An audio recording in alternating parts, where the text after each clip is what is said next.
The NFL's 2023 schedule release is set for tomorrow, and as a result, we're looking at the Dolphins' opponents for 2023 and the biggest offseason storyline for each of those teams. Today, the NFC plus the Dolphins, it was announced this morning, are bound for Germany. You are Locked On Dolphins, your daily Miami Dolphins podcast, part of the Locked On Podcast Network, your team every day. All right, Miami. Welcome to another episode of Locked On Dolphins. It's your team every day here on the Locked On Network. I'm your host, Kyle Krabs, lifelong Miami Dolphins fan, host of Locked On Dolphins, co-host of Locked On NFL Scouting with the Draft Dudes. You can find Locked On Dolphins on YouTube or wherever you listen to your favorite podcasts. I want to thank you guys for making Locked On Dolphins your first Miami Dolphins listen of the day. Special shout out to our everydayers who are locked in here on a daily basis on Locked On Dolphins. Today on the show, we are continuing our look at 2023 scheduled opponents for the Dolphins. Hopefully you get a couple extra teams for the postseason that's scheduled for Miami making a return trip. That sure would be sweet, and maybe you get more than one postseason opponent. That'd be really cool too.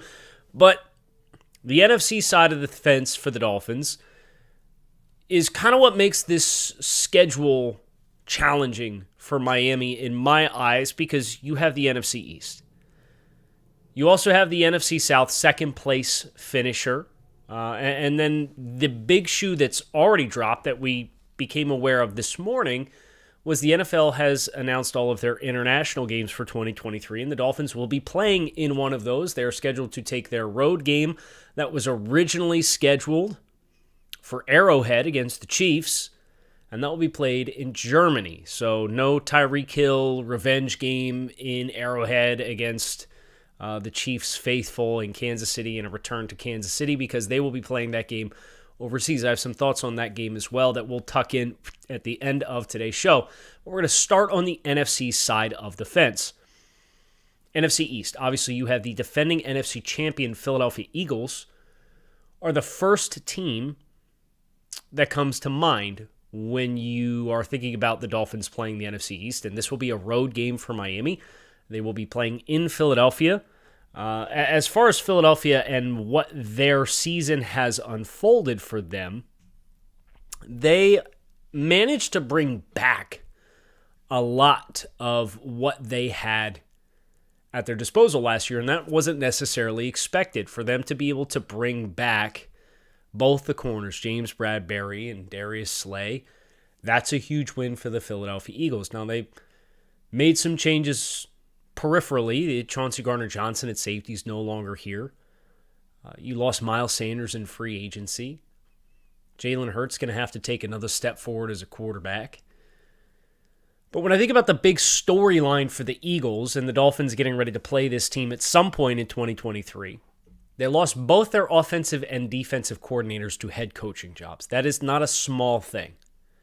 Now, I think there's enough sustainability within Philadelphia. They've been one of the more stable organizations in the NFL over the past couple of years, that it shouldn't be this crippling blow, and the Eagles shouldn't expect a regression back to the mean from what they were last year and be a losing team. I think I'd be highly surprised if that happens, because they have a lot of talent on both sides of the ball.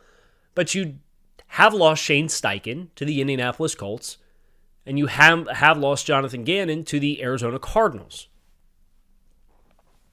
How quickly does Sean Desai come in and run the offense? How seamlessly can the transition from Steichen be? Is this like what happened when it was Doug Peterson with Frank Reich, and Frank Reich left and the offense was never the same? If it is, that's a matchup for Miami. So I think Philadelphia is a matter of chemistry as compared to some of the other opponents that the Dolphins have on the schedule, where you think about actual significant personnel hurdles that create these barriers for sustained success. Dallas, the other prominent contender, this is a legitimate NFC conference contender in Dallas. And when I think about Dallas, I am highly intrigued by the transition this team is going to make offensively. And I think it bodes well for Miami. Because you have CeeDee Lamb, you brought in Brandon Cooks, you're hoping Michael Gallup is back to being the same version of himself, but you transitioned away from Dalton Schultz, who's been a volume target in your passing game, maybe not as much this year as he was the previous year when he earned the franchise tag. And you've also moved on from Ezekiel Elliott. You have Tony Pollard, Mike Davis, Deuce Vaughn, Ronald Jones are your 4 running backs, and Dallas has always been its best offensively when they have been able to consistently run the football. Well, Tony Pollard's coming off a season-ending injury and is on the franchise tag this year. And behind him, you have Mike Davis and Deuce Vaughn. Are you going to lean all the way with Mike McCarthy now taking over the offensive play calling duties because you moved on from Kellen Moore? Are you going to be a true Green Bay West Coast offense, pass the ball 40-something times a game and try to throw the ball 700 times this season? If you are, I think that plays into what we're expecting the Dolphins will be able to do well this season. So for Dallas, and that is, let me make sure I get this right here. I would absolutely hate to be quoted incorrectly. It's a home game for the Dolphins. Dallas at home. As a team that feels like they're transitioning into a more pass-happy offense, I think that is good news for the Dolphins with that perspective match up. The NFC East, of course, had another playoff team in 2022, the New York Giants. And the New York Giants are one of the more fascinating teams for the sense of what they were supposed to be versus what they ended up being and the sustainability of what they currently are. This is another home game for the Dolphins as things are scheduled. And the Giants have an absolute killer at left tackle in Andrew Thomas. But the rest of that offensive line last year was, what's the best way to put this? Underwhelming, perhaps? I mean, they had dumpster fire situations across the interior trio, and Evan Neal, their first-round pick in last year's NFL draft, was horrible. They wanted to be a run-first team, but after about the first month of the season, teams kind of caught up to the run schemes, and you became much less effective. The Giants have been aggressive. Franchise tag Saquon Barkley, contract extension for Daniel Jones, trade for Darren Waller. Like, they've gone out and got some guys. They're hoping that they can present more challenges defensively, but if it's not better up front, I think it's more of a moot point. So now you have probably a rookie starting center in John Michael Schmitz. Okay, I think he's going to be a good one, but he will be a rookie. How big of a step can Evan Neal take in year one? What are you doing at both guard spots? I think the trenches for the Giants is the storyline. Obviously, you make the commitment to Daniel Jones because you don't feel like you have a blatant and obvious and apparent upgrade at your disposal. I get that. I'm totally fine with that. But at the end of the day, you're going to have to be better up front, and I don't know that the Giants will be that much better.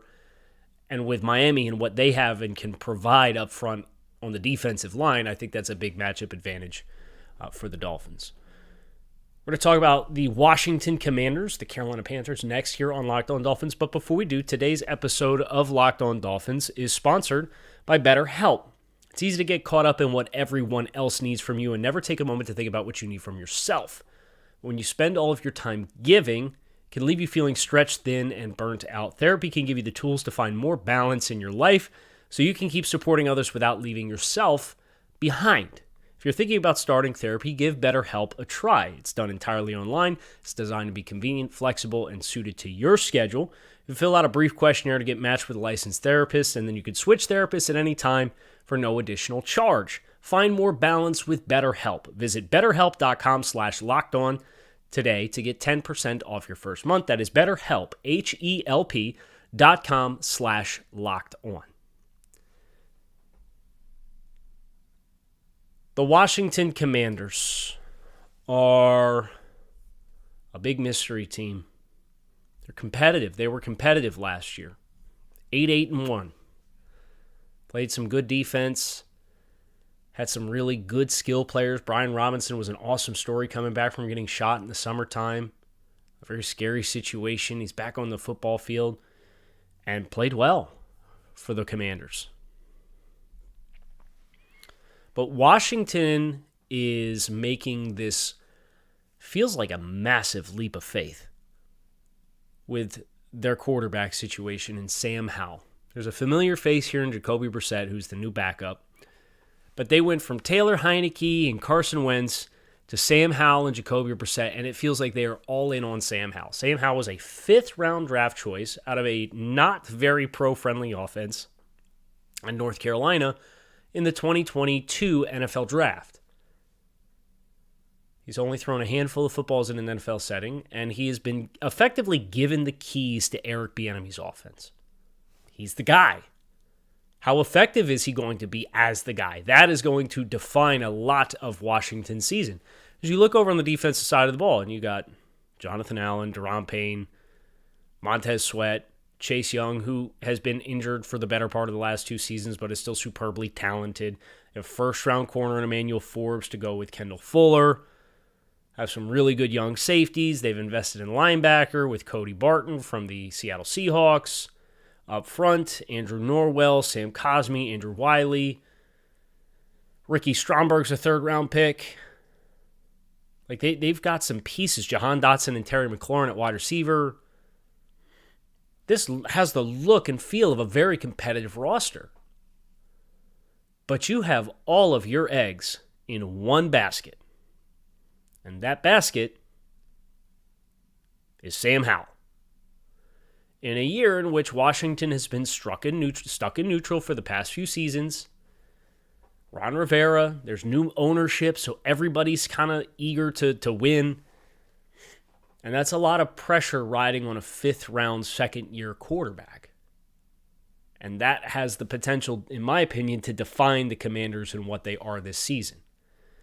Meanwhile, in Carolina, all of the pressure is off because this has been a long-standing journey for the Panthers for the last 3 years or so to get their hands on a franchise quarterback. Well, they just drafted the number 1 overall pick and traded up and drafted Bryce Young out of Alabama.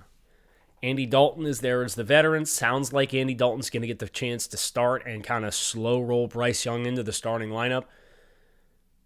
But if it is me, and I am identifying what is the number 1 storyline for the Carolina Panthers, it's you have a chance to have a rookie quarterback starting this game against the Dolphins whenever that comes. And this offensive line's solid. Ikem Ekwonu, Austin Corbett, Taylor Moton, Bradley Bozeman just got a new contract, Brady Christensen. I mean, they had a lot of continuity with that offensive line last year. But the style of play for Bryce Young is something that I don't know how seamlessly it will translate to the NFL. You think about Tua Tagovailoa playing in that Alabama environment, and yes, Tua had better wide receivers than Bryce Young did to throw to. I think Bryce Young's best pass catchers were Jermaine Burton and 1 year of Jamison Williams and Cameron Latu, who was like a 3rd-round tight end, but kind of overdrafted in the 3rd round, in my opinion. So kind of this weird drop-off that's still better than a lot of college teams. But Bryce Young is a player whose best trait, in my opinion, overlaps with Tua. It's his accuracy and his anticipation. But he's a player who, on average, holds the ball for more than 3 seconds on a per drop-back attempt. Versus Tua, I mean, his trigger at Alabama was 2.4. It was like 2.8 and then 2.4 when you transition from Mike Locksley and ran more of a vertical offense to the Steve Sarkisian offense. And Bryce Young's had Bill O'Brien, so it's another iteration of the same system. But holding onto the ball for 3 seconds at that stature and trying to throw from within the pocket, I don't know how well that will run. So if I'm thinking about the Dolphins playing the Carolina Panthers, my hope would be that you catch the Bryce Young edition of the Carolina Panthers, and preferably early in his stretch of being the starting quarterback. Catch him in his first few games. You do that, I think that tees you up quite well to have an advantage in a matchup that you could try to exploit throughout the course of 60 minutes. But we have to go back over to the AFC side of things because it has been announced as of this morning that the Dolphins contest against the Kansas City Chiefs has been moved from Kansas City to Germany, which is the Dolphins' second international trip in the last 3 seasons. Of course, they went overseas in 2021 and played the Jaguars and lost just a completely forgettable football game. I have some thoughts on Dolphins Chiefs, and that's what we're going to finish with here today on Locked On Dolphins. The first thing that came to my mind when I found out that Arrowhead, you were no longer going to Arrowhead, was this. I'm going to read the scheduled away games for the Dolphins now. They're only going to play, the Dolphins are going to have 9 home games, 7 away games, and 1 neutral site game. Anytime you have that kind of skew with Miami's home field advantage, you feel like it is a favorable break for you. I would rather play Kansas City in a neutral site than in Arrowhead. That shouldn't be a controversial take. So that alone is the first win in my mind. Overseas trips can be the great equalizer. The Dolphins played the Jaguars and they hadn't won a football game in 20-something games, and the Jaguars won. That kind of weird, crazy pomp and circumstance. The Chiefs are defending Super Bowl champions. Business as usual for them. Can they keep it business as usual? It's much more of an affair to go over there and be celebrities in a new environment and have so much to see and a lot to do and be ambassadors of the game. It's just a lot. It gets to be weird, and I think that's a nice neutralizer for Miami as compared to having to go to Arrowhead. That's the first thing. And then a 9-7-1 split of home, away, and neutral site games is another win for me, for the Dolphins. How about this, though? I'm going to read the away games, the 7 away games they have on the schedule. Of course, you have Buffalo, New England, and New York, your 3 divisional games, which leaves 4 remaining. Not a math guy, but I can do that. There's 4 remaining away games to get to 7. At Washington against the Commanders. At Philadelphia against the Eagles.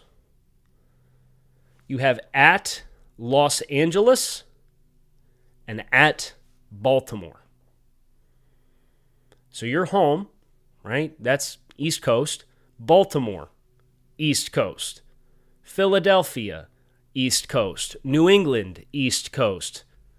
New York, East Coast. Buffalo, East Coast. Washington, East Coast. You have 1 non-East Coast road game on the schedule this season at LA Chargers.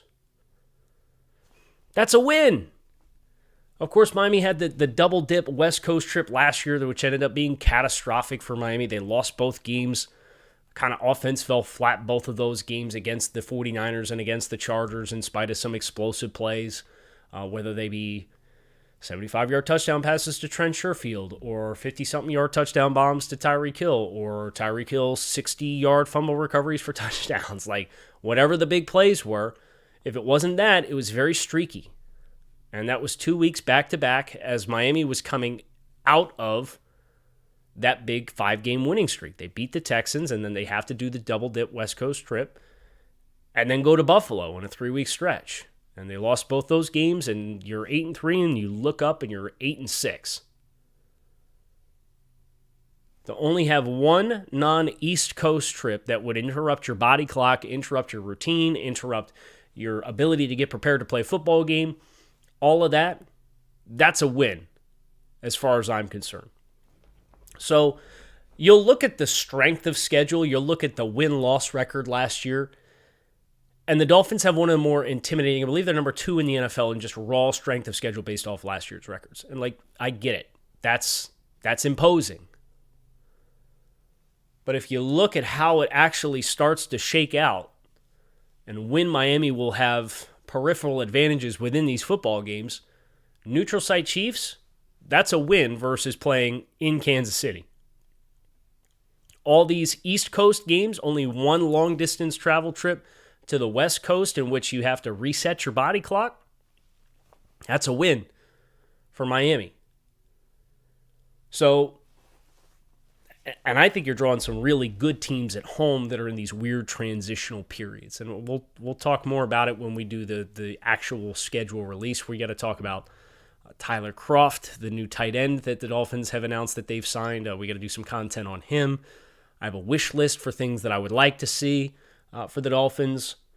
But you start looking at like Raiders, Panthers, Titans, some of these teams that are transitional, weird, limbo, reset teams, and you get them all at home.